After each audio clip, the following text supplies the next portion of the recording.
कैसे हैं आप सब लोग। आज हम अपने डे 5 के अंदर चलेंगे और आज हम कवर करेंगे नाउन जेंडर। जेंडर क्या होता है? देखो, आपके एग्ज़ाम पॉइंट ऑफ व्यू से जेंडर बहुत ज़्यादा इम्पॉर्टेंट है और इस जेंडर को हम लोग देखिए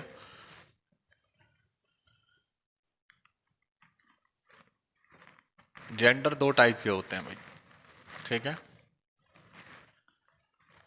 एक होता है मैस्कुलिन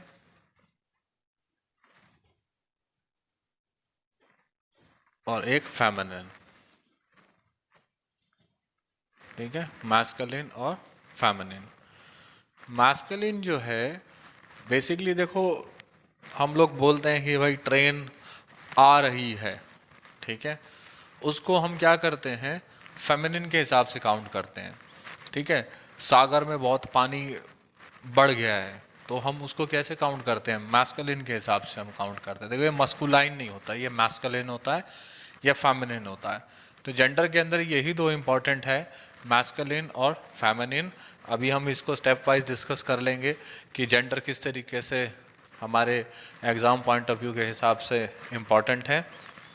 तो इसके अंदर अगर हम बात करें तो जो भी पर्सनालिटी स्ट्रॉन्ग पर्सनालिटी होगी, स्ट्रॉन्ग इन द सेंस ऐसा नहीं है फीमेल भी स्ट्रॉन्ग होती है, लेकिन मास्कुलिन में जब हमें काउंट करना है तो थोड़ा सा हमको सोचना है कि जो स्ट्रॉन्ग आपको बिहेवियर दिखाएगा, ठीक है, आपको स्ट्रॉन्गर बिहेवियर जो दिखाएगा वो आपका मैस्कुलिन में काउंट होगा।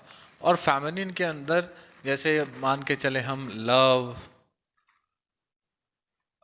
अर्थ,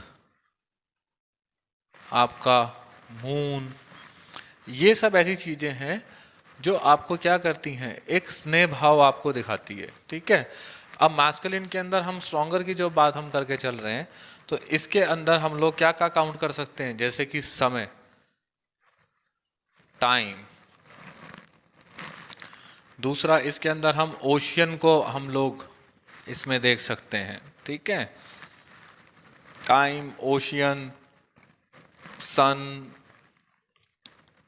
ईटीसी, ऐसी बहुत सारी चीज़ें हैं जिससे हम ये काउंट कर सकते हैं कि भाई ये मैस्कुलिन है या फेमिनिन है, ठीक है भाई। मैस्कुलिन है या फेमिनिन है, मैस्कुलिन है या फेमिनिन है। अब हम देखते हैं मैस्कुलिन बेसिकली करेगा क्या। जो आपका मैस्कुलिन है वो हमेशा मेल को क्या करेगा, रिप्रेजेंट करेगा। किसको? मेल को रिप्रेजेंट करेगा। और जो आपका फेमिनिन है वो आपकी फीमेल को रिप्रेजेंट करेगा। ये सिंपल सी बात है, ठीक है। ये मेल को, ये फीमेल को रिप्रेजेंट करेगा आपका। अब हम आगे बढ़ते हैं भाई।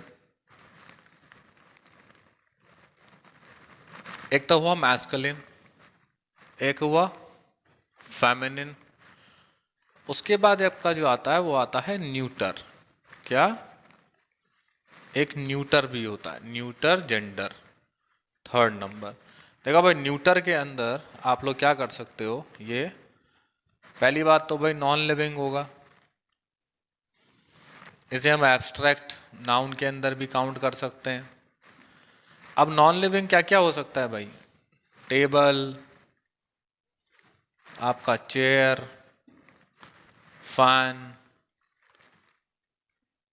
ईटीसी, ये आपके सबके सब क्या है, न्यूटर जेंडर हुए। उसी तरीके से फोर्थ अगर मैं बात करूं तो फोर्थ आपका आता है क्या, वेरी इंपॉर्टेंट, कॉमन जेंडर। क्या? Common gender. इस कॉमन जेंडर की अगर हम बात करें, इनका कोई जेंडर ही नहीं होता। अब सब लोग हंसेंगे कि भाई किसका जेंडर नहीं होता। तो देखो भाई, एडवोकेट हुआ, उसका कोई जेंडर नहीं होता है। टीचर का कोई जेंडर नहीं है, इसी हिसाब से डॉक्टर का कोई जेंडर नहीं है, और हंसना नहीं है भाई, स्टूडेंट का भी कोई जेंडर नहीं है, ठीक है। इनके जेंडर क्या होते हैं? इनके जेंडर बेसिकली क्या है भाई, अननोन है। क्या है? अननोन हुए ये जेंडर, ठीक है। अब इंग्लिश के अंदर क्या इंपॉर्टेंट पार्ट है, वो ये है भाई कि जब आप कोई भी सेंटेंस सॉल्व करना स्टार्ट करेंगे तो उसके अंदर आपको जेंडर से एरर मिलेगा। किससे? जेंडर से एरर मिलेगा। और उस एरर को देखने के लिए आपको क्या पता होना चाहिए कि भाई किस जेंडर को कैसे काउंट करें और कैसे काउंट हम लोग ना करें। तो देखो, जब भी व्हेन जेंडर इज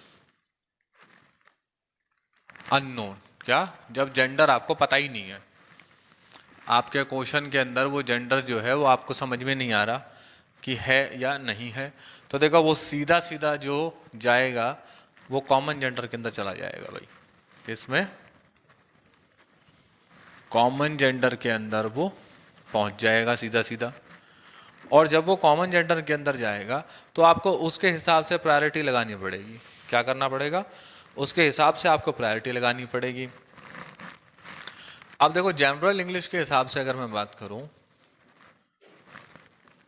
तो जनरल इंग्लिश हो या कोई भी, देखो सोसाइटी के अंदर क्या होता है, आपकी सोसाइटी के अंदर क्या होता है कि आदमी को सबसे ज़्यादा ही प्रेफरेंस दी जाती है। हालांकि अब स्थिति धीरे धीरे सुधरनी शुरू हुई है, लेकिन सोसाइटी में मेल को ही सबसे ज़्यादा आगे फॉरवर्ड माना जाता है कि भाई इससे पूछ ले, अपने पापा से पूछ ले, बाहर जाना है तो यही होता है घर के अंदर, हर घर की यही बात है, ठीक है, बाहर जाना है अपने पापा से पूछ लो। तो क्या हुआ, जनरल इंग्लिश के अंदर हम लोग मेल को हमेशा फॉरवर्ड लेकर के चलेंगे, जिसको हम बोलेंगे कि भाई प्रायोरिटी बेसिस के ऊपर किसको लेके चलेंगे, मेल को लेके चलेंगे, ठीक है। देखो भाई, हम लोग क्या करेंगे कॉमन जेंडर के अंदर, सोसाइटी के अंदर यही चीज़ें हैं, ठीक है। हम प्रायोरिटी क्या लेके चलेंगे, प्रायोरिटी हम लोगों को हमेशा मेल वाली लेकर के चलनी है क्वेश्चन के अकॉर्डिंग। क्या, क्वेश्चन के अकॉर्डिंग प्रायोरिटी हमको किसकी लेके चलनी है, मेल की लेके चलनी पड़ी है।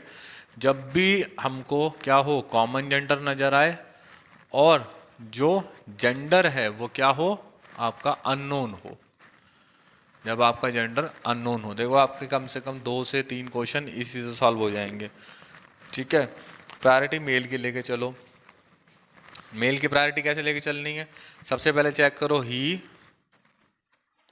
हिज और हिम। देखो सबसे पहले तो आप इसी पे जाओ, सबसे पहले आप इसी पे जाओ, इसी को देखो कि एरर इसी में मिलेगा आपको, ठीक है। उसके बाद शी, हर, हर, एट, आपका एट्स और एट, ठीक है भाई। ये नॉन लिविंग के लिए हो गया आपका, इसके लिए हुआ, एनएल के लिए, नॉन लिविंग के लिए हुआ आपका ये, ठीक है। अब सेंटेंस अगर मैं लिखूं तो उस सेंटेंस में आप देखना आप कैसे प्रायोरिटी को आराम से फिट कर पाओगे।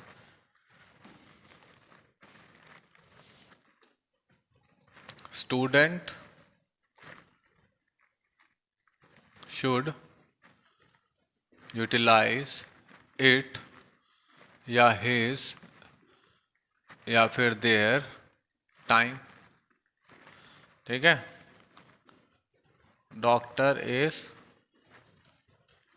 ट्रीटिंग देयर, हिज, इट्स या हर क्लाइंट या पेशेंट, कुछ भी बोल सकते हो आप, ठीक है। डॉक्टर क्या हुआ, सीधा सीधा ये आपका कॉमन जेंडर में चला गया, ठीक है। और जेंडर क्या हुआ आपका, क्वेश्चन मार्क लग गया, अननोन हो गया। तो आप देखो, ना तो इस पे जाओ भाई, ना इस पे जाओ, ना इस पे जाओ, आपको मेल प्रायोरिटी दिख रही है। Doctor is treating his client. Student, ये भी हम लोग पढ़ के आए थे किसमें, कॉमन के अंदर, तो कॉमन में पढ़ के आए थे, तो स्टूडेंट भी जो है वो आपका अननोन हुआ। तो इट तो भाई नॉन लिविंग के लिए यूज़ होता है, इट किस लिए यूज़ होता है, नॉन लिविंग के लिए, तो हम इट को यूज़ नहीं करेंगे, ना देयर को यूज़ करेंगे, हम प्रायोरिटी करेंगे इसको यूज़, ठीक है।